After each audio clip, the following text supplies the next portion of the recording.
Hi everybody, welcome back to my channel. If you are new to this channel, please subscribe, and if you are a returning subscriber, welcome.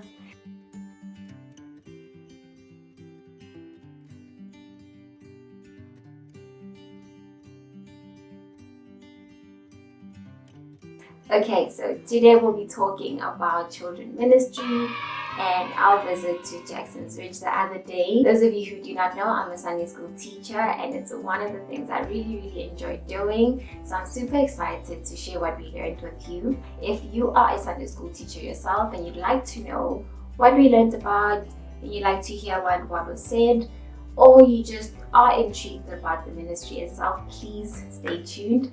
And if you are none of the above, it's okay. Listen to my voice and pretend like I'm whispering sweet nothings to your ear. Alright, so let's get into it.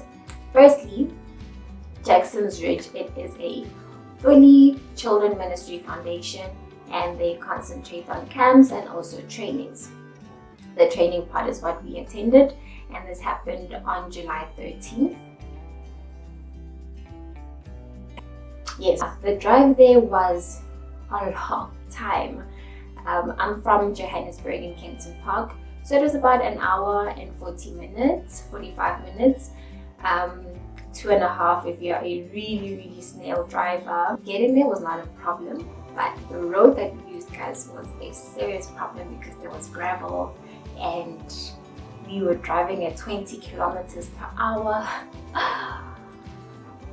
It wasn't nice. And just to give you an idea of where it is exactly, when you enter Magaliesburg from Johannesburg, you will see Wimpy, Choppies, I think, and you must go down that road and you will come up by the stop sign, you turn left, and it's over that side. I have actually attended their camp when I was a little baby, and I had sworn on my life that I'm never going back there because they said you should go for swimming in the morning. They had put like gang ice in the swimming pool and you're supposed to jump in, and it was winter, so can you imagine? But because we are young, it's fun, it's nice, so we jumped in.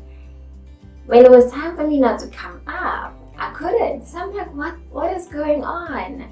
This girl was drowning. Help me, and she was balancing on me and she was stepping on me. So can you imagine the fight? You guys, I'm just like, if you are going to jump into pools and you can't swim, what was the reason? What was the reason? What was the reason?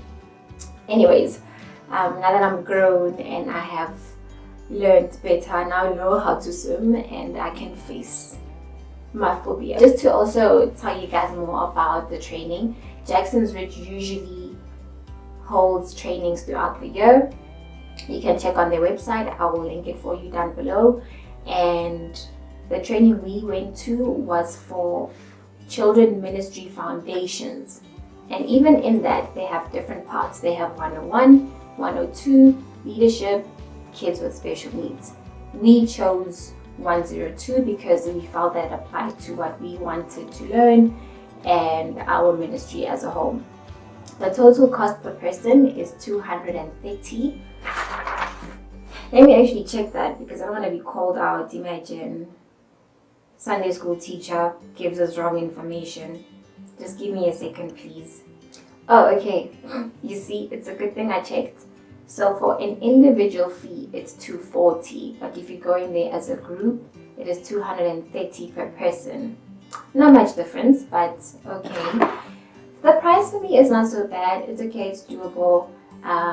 Also because they are an NGO, so it makes sense. It's alright. So when we got there, the program runs from 9 o'clock to 4:30, and it says in the letter that you must be there 8:20, obviously for registration and all that stuff, so that they can start on time. So please guys, get to places on time, it's very important. Alright, so starting with hours. Like I said, there is 101, 102, leadership, and kids with special needs.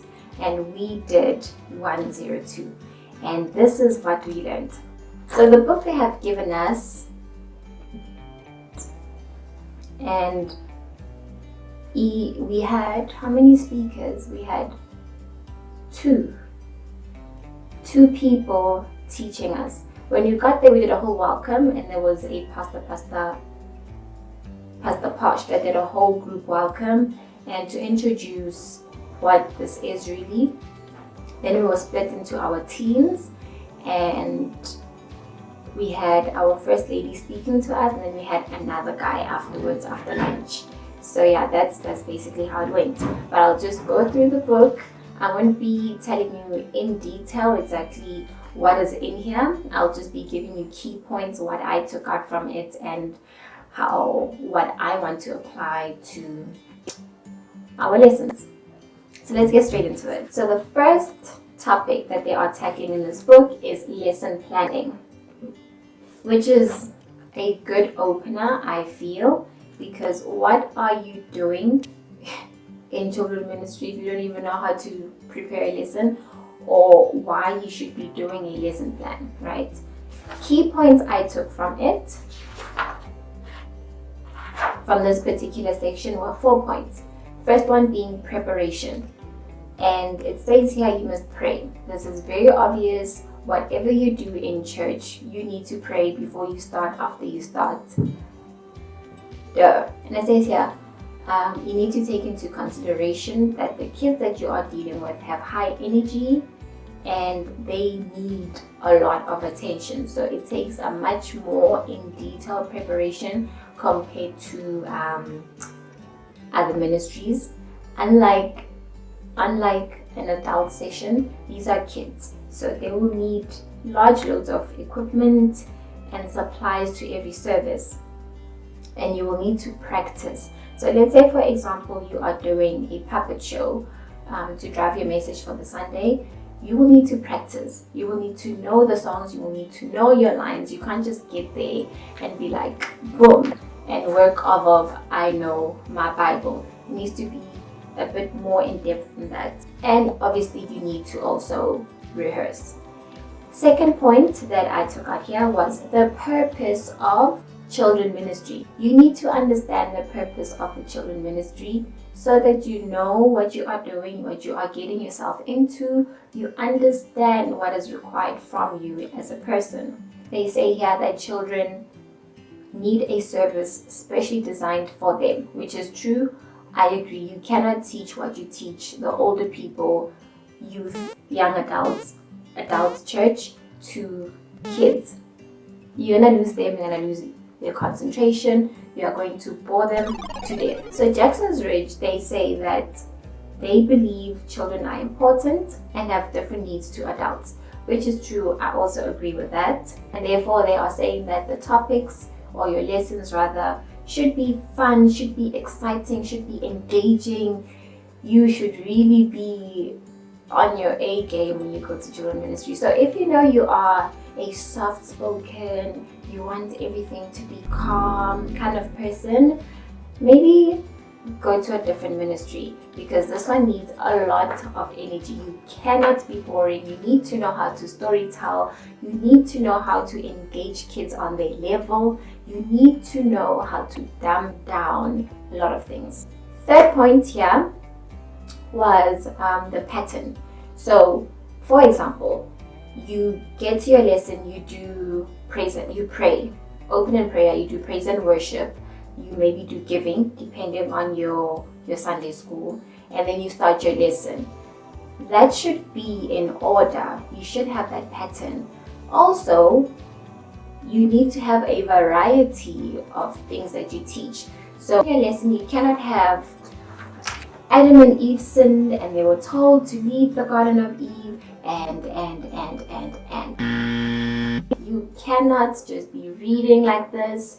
You need to do a storytelling. Like I said before, you can do a puppet. You can draw, Make it the last point I took from this particular section was the point. What they are saying here is focus on the point that you're trying to drive throughout the lesson. So if you are talking about God is holy, the worship, the songs in your worship need to link to that kind of thing. Your Your lessons, they need to be obviously about God is holy, but the things you bring in, if you are bringing a puppet show, it needs to be about God is holy. If you're doing a story time, it needs to be about God is holy. If you're going to make them color in things, there needs to be something about God is holy. If you are going to make them play a game, the game needs to represent, you get what I mean? So everything that you do needs to drive one point, so that it sticks in their minds. They get home and all they remember is God is holy. That would be great. I'm moving on now to visual aids. This part I actually loved because it opened my thinking to how I've been doing my teaching and how we've been doing Sunday school as a church. And it's very interesting to see how other people do Sunday school. Okay, so fun fact, 83% of human learning occurs visually. So can you imagine trying to teach kids just by reading the boredom page? Trying to bore them to death? So the purpose of visual aids, here's what they say. It draws attention. It can emphasize important points. It enhances learning. You know that saying, a picture is worth 1,000 words? It can encourage participation. It appeals to another one of our senses, which brings greater memory retention. So then what they're basically saying here is, instead of just reading or just acting, let it not be boring. Introduce different things so that we are captured as kids and we know that we are excited for this. So you are probably thinking, what types of visual aids then should we have in our lesson? There are plenty. You can have a flip chart or a whiteboard. You can have posters in your class. You can have flashcards. You can have felt boards. And also you can have a video projector, obviously for playing videos and whatnot. So those are the different types of visual aids you can use. It's up to you how you want to use them, when you want to use them, but FYI. Alright! Okay, let's move on to the next section, which is church audiences. And in bracket, it covers baptism, Holy Communion, tithes, and offering. This for me is quite interesting because I don't remember much when I was younger taking Holy Communion in church, in Sunday school, and I remember tithing, not even tithing, offering. I remember offering in Sunday school. I don't remember baptism in Sunday school. Then all of a sudden, all these things are introduced in big church, and it's like, what is this? Why haven't I learned about it? Same as school, you know.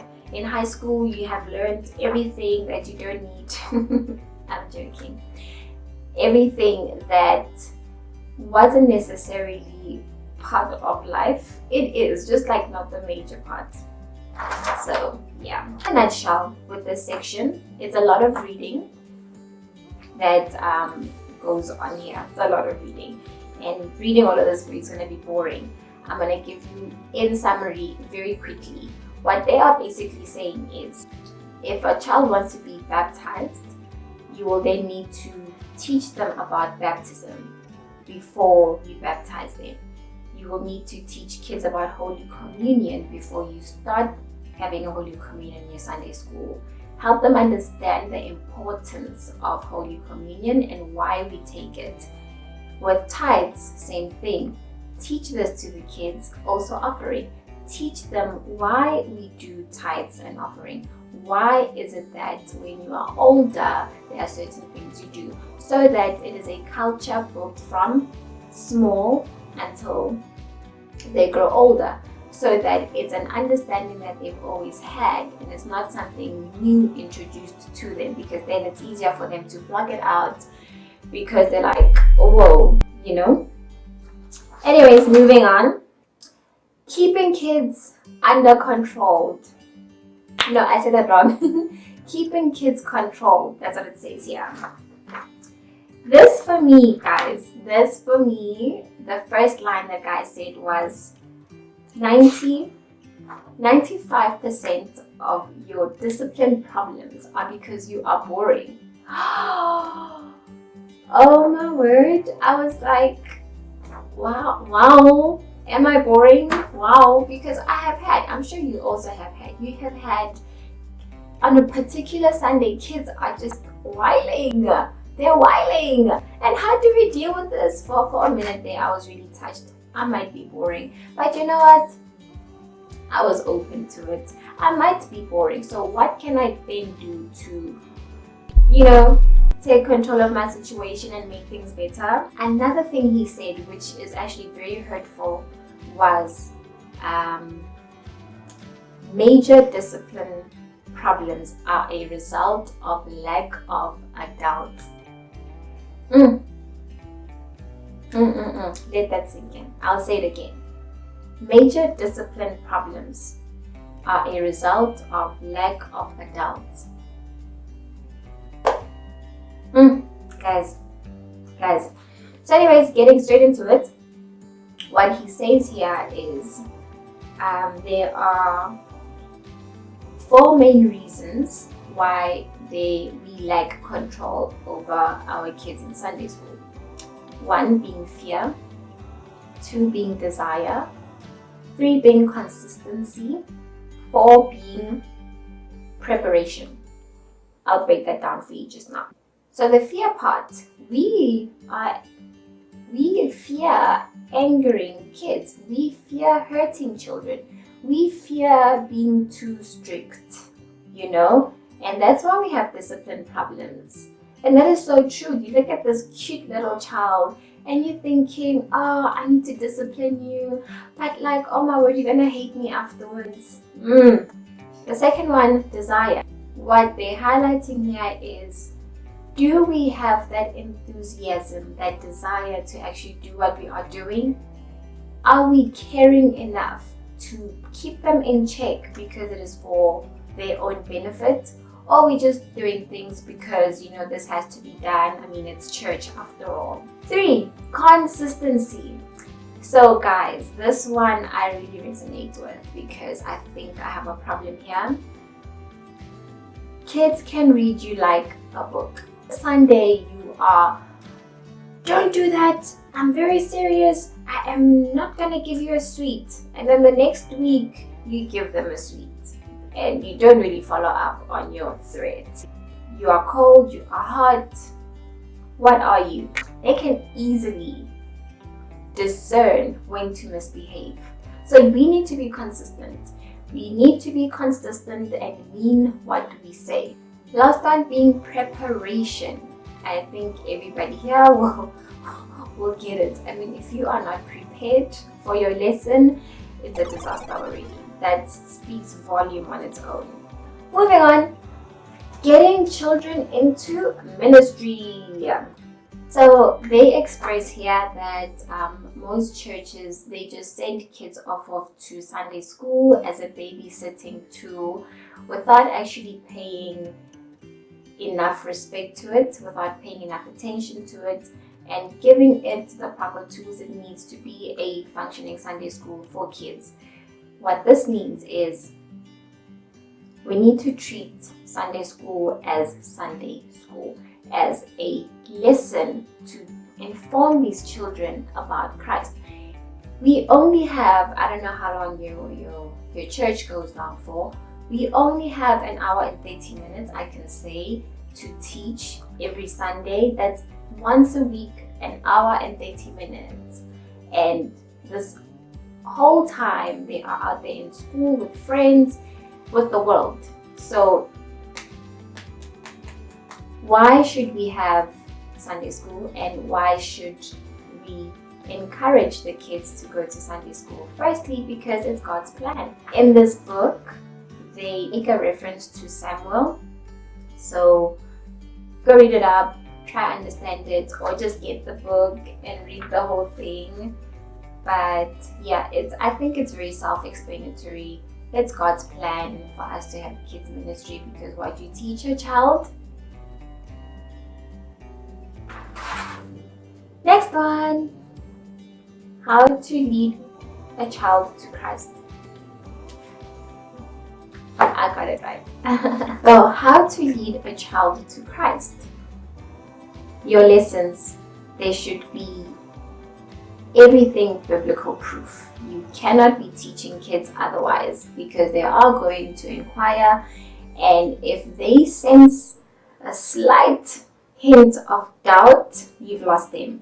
So make sure you have prepared, and this is also a great tool if you want a curriculum to follow. Jackson's Ridge has got you. So yeah, that was it. That is what I learned at Jackson's Ridge. And just for more information, Jackson's Ridge,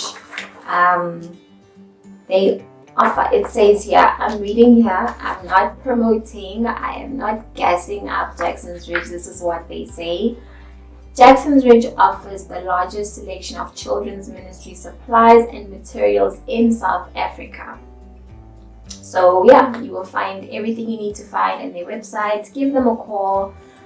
If you want to send your kids to their camp, go ahead. I've been there. It was really, really great, besides the almost dying part. It is really, really great.